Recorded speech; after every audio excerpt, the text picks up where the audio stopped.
Terima kasih atas kesempatannya. Perkenalkan, nama saya Frida Griawan dengan NIM 2017-3100399. Di sini saya akan menjelaskan tentang pengaruh pengetahuan perubahan tarif pajak, sanksi, dan kualitas pelayanan Fiskus terhadap kepatuhan wajib pajak pelaku UMKM di Kabupaten Lamongan. Yang pertama adalah fenomena penelitian. Fenomena ini adalah tentang adanya penurunan jumlah penerimaan pajak UMKM yang ada di Indonesia. Sedangkan tarif pajak UMKM sudah diturunkan dari 1% menjadi 0,5%. Selanjutnya adalah mengapa penelitian ini penting dilakukan. Penelitian ini sangat penting karena dampak dari perubahan tarif pajak dari 1% menjadi 0,5% kepada pelaku UMKM dalam kepatuhan pembayaran wajib pajak menunjukkan tidak adanya pengaruh di mana dapat dibuktikan pada tabel di mana pada tahun 2018 sampai 2019 adanya penurunan jumlah penerimaan pajak UMKM yang ada di Indonesia, yaitu sebesar 5,7 miliar. Sedangkan pada tahun 2018 sebesar 4,8 miliar pada tahun 2019. Sehingga ada faktor-faktor lain yang mempengaruhi kepatuhan wajib pajak UMKM di Kabupaten Lamongan. Persamaan dan perbedaan dengan penelitian terdahulu. Yang pertama adalah persamaan. Variabel yang digunakan menggunakan sama-sama perubahan tarif pajak. Sedangkan perbedaan dengan penelitian terdahulu adalah yang pertama terletak pada subjek penelitian yang digunakan. Penelitian sebelumnya menggunakan subjek penelitian Kota Bandung. Sedangkan penelitian terkini menggunakan subjek Kota Lamongan. Yang kedua ada penelitian terdahulu menggunakan metode purposive sampling. Sedangkan penelitian terkini menggunakan random sampling.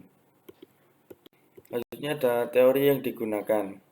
Teori yang digunakan pada penelitian ini adalah teori plan of behavior, di mana teori ini adalah teori yang mempertimbangkan perilaku seseorang dengan perilaku yang dapat ditimbangkan dan direncanakan. Selanjutnya adalah kerangka pemikiran, di mana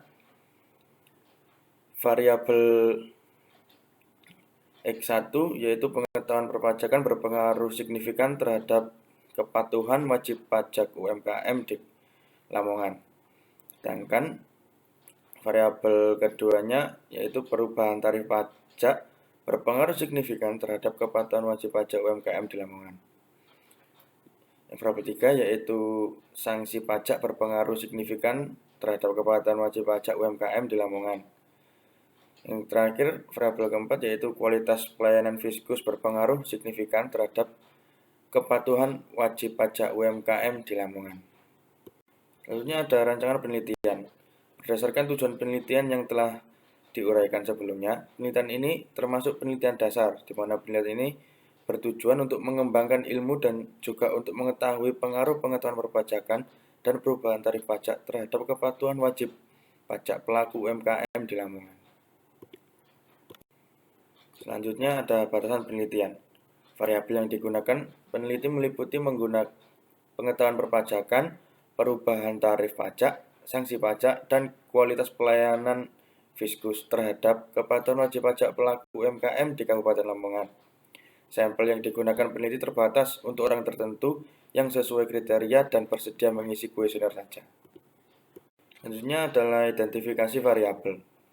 Variabel dependen dalam penelitian ini adalah yang pertama ada pengetahuan perpajakan, yang kedua ada perubahan tarif pajak, yang ketiga adalah sanksi pajak, yang keempat adalah kualitas pelayanan Fiskus.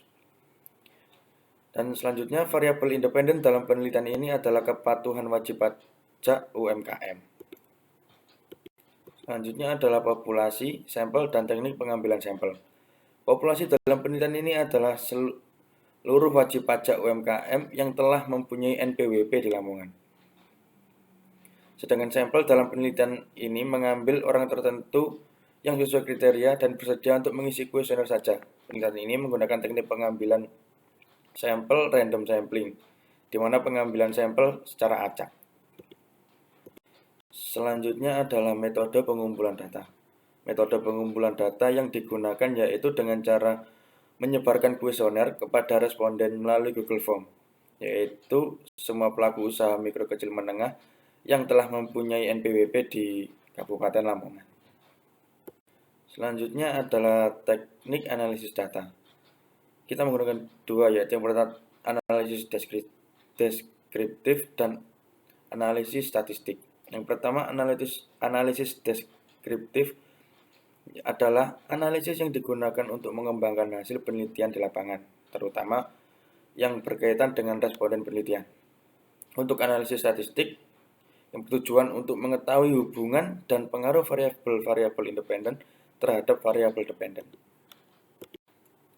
Yang selanjutnya adalah uji validitas dan reliabilitas.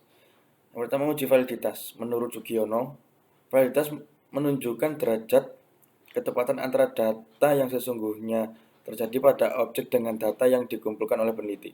Peneliti menentukan validitas sebuah item dengan cara mengkorelasikan skor item dengan total item-item tersebut. Syarat minimum untuk dianggap memenuhi syarat jika R sama dengan 0,3. Apabila nilai pengukuran lebih dari 0,3, maka suatu pernyataan dianggap valid. Sebaliknya, jika bernilai lebih kecil dari 0,3, maka suatu pernyataan dianggap tidak valid dan tidak dapat dilanjutkan untuk proses selanjutnya. Selanjutnya ada uji reliabilitas. Uji reliabilitas adalah konsistensi dan stabilitas dari suatu skor atau skala pengukuran. Uji reliabilitas dalam penelitian ini dianalisis dengan menggunakan reliabilitas konstruk. Nilai reliabilitas konstruk lebih dari 0,7 berarti tingkat reliabilitasnya baik. Sedangkan jika nilai reliabilitasnya 0,6 sampai 0,7, maka masih dapat diterima tetapi dengan syarat validitas dalam indikator sudah baik. Reliabilitas juga dapat ditingkatkan sebagai alat untuk mengukur suatu kuesioner yang merupakan indikator dari variabel atau konstruk. Uji reliabilitas ini menggunakan Concurrent Reliability. Uji reliabilitas alpha Cronbach diterapkan untuk memiliki keandalan semua item ke dalam daftar pertanyaan. Instrumen penelitian dapat dikatakan konstan jika reliable, yaitu dengan indikator atau variabel mempunyai nilai Cronbach alpha lebih dari 0,6. Terima kasih.